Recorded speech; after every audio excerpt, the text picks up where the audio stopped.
today is rather Robert Burale coming for TikTok preachers. Now, Finally. Exactly.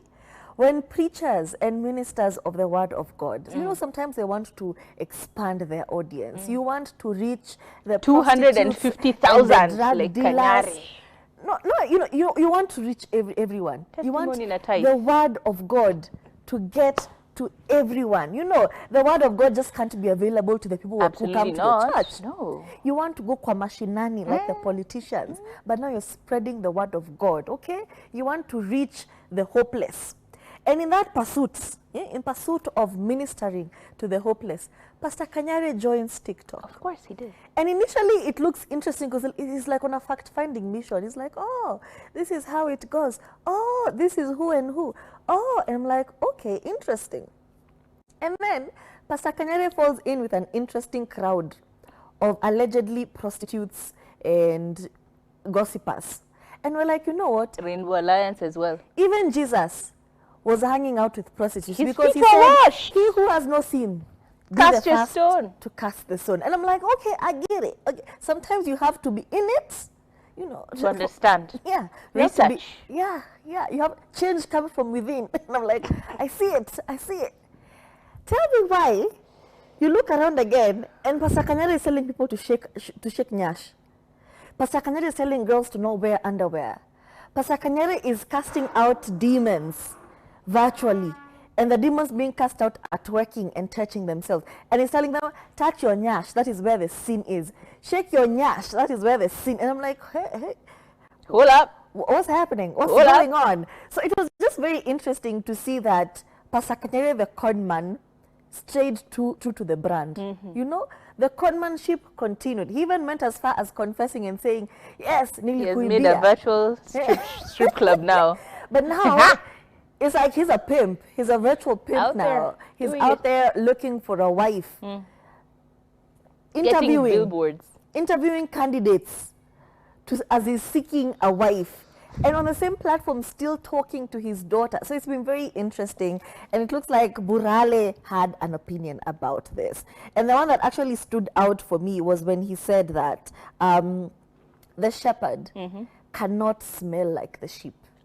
There has to be a difference between the shepherd and the sheep so that the shepherd can lead the sheep. I'm like, wow, very nice. You really cannot be the person you went to save. It makes absolutely no sense. And then he said, you cannot go and try to rescue somebody from drinking and then your consumption rate is even higher than them. You cannot be like that. And I know people will not like what I'm saying, but there comes a time when you have to stand firm. Tap all you want, but do not lose focus on Jesus, right? And I feel like that was the problem. You know, it was refreshing to see a minister or a preacher coming onto this platform, but then he got carried away. You know, why? Why would you even do that? And now I've even seen he's incorporating TikTokers into his ministry, into his church. Like they come to his church physical now. church. They're now coming to church and bringing him the antics. Very interesting thing. Now you're bringing these things to your church.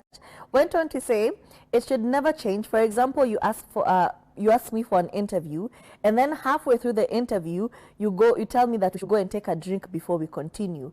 What is your purpose? But you enter TikTok, halfway you become worse until they start pitying you, praying that you get saved again. Never lose your focus, never lose the foundation of your assignment. And I just feel like that is what happened to Pastor Kanyari. Yes, sir. We're not quite sure what the intentions were. Were you coming to entertain yourself, or did you get famous by accident? Because sometimes it's an accident. Somebody sees Pastor Kanyari has gone in live, and he used to go live and just pray for people. And then I think it took a life of its own, and then he's like, very nice, very nice. But it's just sad that now people are now advocating for Pastor Kanyari to get saved again, for them to recognize him as a preacher. That's how far he has fallen. And it's quite disgraceful, to be honest. Change your ways, Pastor.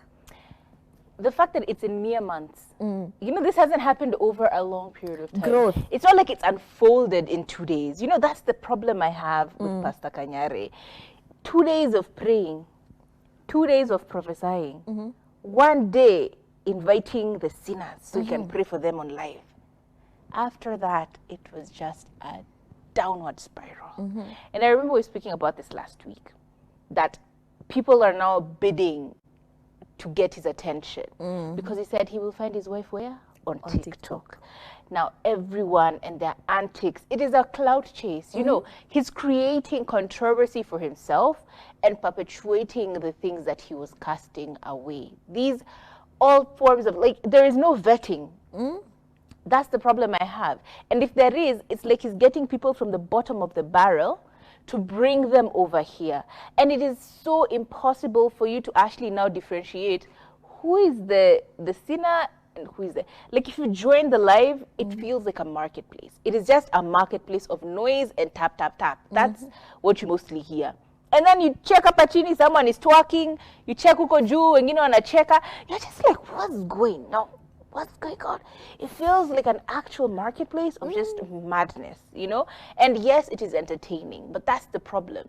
He's not an entertainer, he's a minister. He's a man of God. So why are we not seeing this godliness surrounding him? You know, there is an element of just holiness and glory and grace that emanates from pastors. Look at these pastors from Nigeria. Have you ever seen pastors from Nigeria on TikTok asking people to twerk? Even in church. Mind you, they are very notorious. But have you ever seen them asking people to do funny things in church? No. They come here and they minister and they do all of these things. The only thing they ask you in return that you give them money. That's all. That's all. Like, that's as far as the games go, you know? They'll come, they'll lie to you, they'll tell you, look at how losing weight, shake, shake, shake, losing weight, 10 kgs, 20 kg. Okay, I'll never forget that sermon I went to. God, madness. People were told to weigh themselves. Weigh yourself. Now start praying, start praying. Where is your seed? Send your seed, send your seed. Watu wameandika huko check. Check tu zinasonga. When you wanatuma check mbele ndio wana lose weight. It was madness. I'm telling you, church sometimes. Unachelewa, unanona. Ukikosa, ama ukitumia haitoshi, unaslashiwa. Mimi nimekuwa huko nimeomba weight itoke, haiendi mahali. Niko like, kwani mimi sina, you do not have faith. If you're not losing weight like the rest of this people, you do not have, let me tell you. Church can be a joke sometimes. Anyway, long story short, the problem is when you're there for most people who go to church, especially if you've not been in church for a long time and you go into church, there is an element of just like somber peacefulness you're looking for. You know, like you've been on TikTok, you've seen people doing all these funny things. You see Pastor Kanyare is live, you're just going to quiet down your mind. Like that's the aim. You're going in there to quiet down your mind. But you open it, hey, it's more chaos. It is more chaotic than everything else you've seen the whole day. So you're like still in that noise. I think we just need to change and do what is supposed to be done. I feel shame. Sorry, I said it here on the show once before. Shame. Bring back shame. Make shame Make great shame again. great again. Because it's the lack of shame and the amplification of audacity that is leading us all astray. You can't even tell who is who anymore.